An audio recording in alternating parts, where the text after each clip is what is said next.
मायावती बदलेंगे अपना उत्तराधिकारी, आकाश आनंद को दिया खुली चुनौती। अब किसे मिलेगा मौका, ये एक बड़ा सवाल है।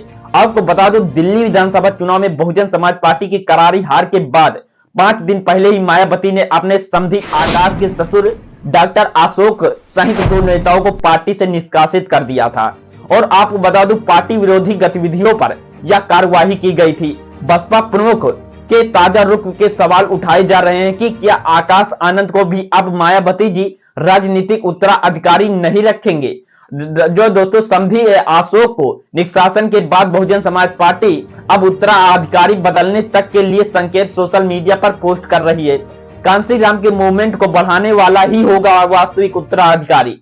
बहुजन समाज पार्टी के प्रमुख मायावती जी समधी डॉक्टर अशोक सिद्धार्थ पर कार्यवाही के बाद अब भतीजे के party national coordinator Akash Anand पर भी बड़ा वार करते हुए दिख रही हैं।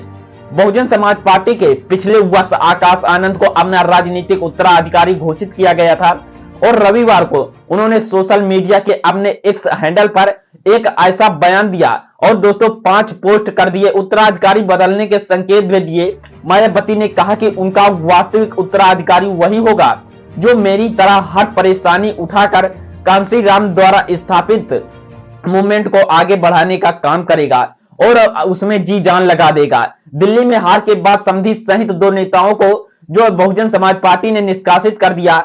दिल्ली विधानसभा चुनाव में बहुजन समाज पार्टी को करारी हार का सामना करना पड़ा। इसके बाद 5 दिन पहले ही मायावती ने अपने समधी आकाश आनंद के ससुर डॉक्टर अशोक सहित 2 नेताओं को पार्टी से निष्कासित कर दिया था।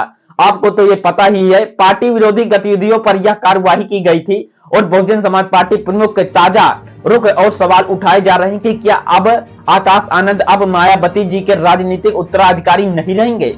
मायावती ने उत्तर प्रदेश के विधानसभा चुनाव में आकाश आनंद को बड़ी जिम्मेदारी दी थी। 10 दिसंबर 2023 के उनको उत्तराधिकारी बनाया गया था, लेकिन बीते साल लोकसभा चुनाव में दौरान 28 मई को जो विवादित भाषण पर उन्हें विरुद्ध मुकदमा हो गया था। इसके बाद 7 को मायावती ने उन्हें जो दोस्तों उप परिपक्वन बताते हुए पदों से हटा दिया। हालांकि पिछले वर्ष 23 जून को मायावती ने राष्ट्रीय बैठक में आकाश आनंद को फिर से नेशनल कोऑर्डिनेटर और अपना एकमात्र राज्य जो उत्तराधिकारी घोषित कर दिया और दिल्ली चुनाव में सौंपी थी आप पूरा का पूरा कमान। हुए दिल्ली विधानसभा चुनाव में कमान उनको सौंपी गई थी और चुनाव में बहुजन समाज पार्टी के बेहद खराब प्रदर्शन के पीछे टिकट वितरण में जो मनमानी की बात सामने आई तो मायावती ने डॉक्टर अशोक और नितिन सिंह को पार्टी के निष्कासित कर दिया। अब आकाश आनंद को भी होगी सख्ती। अब आकाश आनंद पर भी सख्त से सख्त कार्यवाही के कयास लगाए जा रहे हैं क्योंकि चुनाव के कमान उनके हाथों में थी। और रविवार को मायावती ने पोस्ट को आकाश आनंद के लिए जो दोस्तों सीधी चेतावनी के तौर पर देखे जा रहे हैं।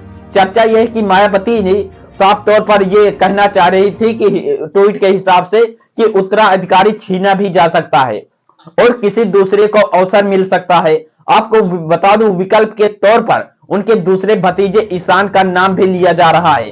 सोशल मीडिया पर पोस्ट कर जताया इरादा और मायावती ने लगातार 5 पोस्ट किए और इसमें लिखा देश में बाबा साहेब भीमराव अंबेडकर और मानवतावादी आत्मसम्मान को स्वाभिमान के कर्मा को सत्ता तक पहुंचाने के लिए कांसी राम ने सब कुछ त्याग कर बहुजन समाज पार्टी उसके मूवमेंट को स्थापित किया था और जिसमें बहुजन हित और सर्वोपरि कांसी राम के शिष्य उत्तराधिकारी होने के नाते उनके पदा चिन्ह को चलते हुए भी अपनी आखिरी सांस तक कुर्बानी दे दी।